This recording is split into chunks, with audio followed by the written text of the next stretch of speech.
Yes, it was an exciting first day back to school for my husband too, and he is really hopeful that his students will be able to stay in school this year. And I am too. I think New York City has a really good plan so far for keeping kids safe. They're going to be really aggressive about masking and making sure everyone in these buildings are masked.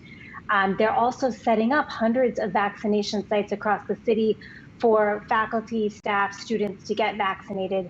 All teachers and faculty are required to be vaccinated this year, and they're required to get their vaccinations by September 27th. 74% of teachers have already gotten their vaccinations. So we're really working on surrounding all of our unvaccinated children with vaccinated adults in schools. And they've been, getting HEPA filters set up in every classroom. They've got plans for requiring vaccinations for certain high-risk activities like after-school sports. Students who are eligible, who are participating in after-school sports, will be needing to get vaccinated. So I think it's a really a great plan they have moving forward, and hopefully this is going to help keep our kids in school. Now, when you look at other states, Doctor, Atlanta schools have had over 24,000 cases of COVID since schools reopened there. Mississippi, 29 schools have had to close already this year due to a rise in coronavirus cases. What's happening in those parts of the country? I know they have lower vaccination rates, right, but what are they doing differently there that is causing all these problems for those school districts? Well, I have to believe that it's not coincidental that these high rates of exposure and COVID cases in schools are linked to the lower vaccination rates in these communities. Only about 43% of folks in Georgia are fully vaccinated. Only slightly less than 41% of folks in Mississippi are fully vaccinated, compared with the national average now that's approaching 54%. These states are a little bit behind in getting everybody who is eligible vaccinated. That is absolutely bringing exposure into the classroom.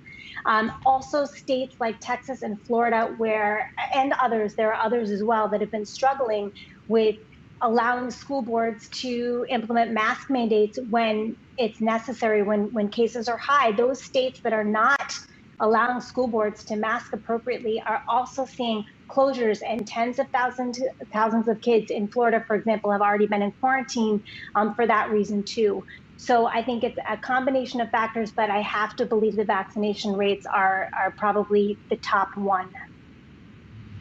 I want to move the conversation for a moment over to these boosters because we got news today that there's this group of international scientists who say they now have evidence that proves that these COVID vaccine booster shots are not needed for the general public at this time. And we know just about a week from now, the Biden administration plans to roll out these boosters, at least for those who received 2 doses of Pfizer's vaccine, to begin offering those shots to Americans. There's a lot of confusion around this right now. What are you telling patients? Right. Yes. So I think we will have to wait and see. I treat primarily pediatric patients. And so, right now we're not dealing with the question of the booster for the kids who have been eligible to get a vaccine. For adults, we're going to have to wait and see. Those adults who are high risk, who are immunocompromised, who have had a transplant, or who are in therapy for malignancies and undergoing chemotherapy, who have certain rheumatologic illnesses that require medications that suppress the immune system, those folks are recommended to get a third shot for vaccination, and that makes sense. The general population will have to wait and see. And it's a complicated question because we're talking about giving a third dose to optimize protection for people. We do know that I believe these studies do demonstrate that there is effective coverage still with the 2 doses that people have gotten if they've gotten Moderna and Pfizer. We don't fully know when that efficacy really wanes. Yes, a third dose is better from the studies that we have, but we believe the 2 doses are still effective. So then we have the rest of the world that is way behind in many areas in getting vaccines to their populations. India has been absolutely devastated by this virus. And right now they've only got slightly less than 13% of their population fully vaccinated.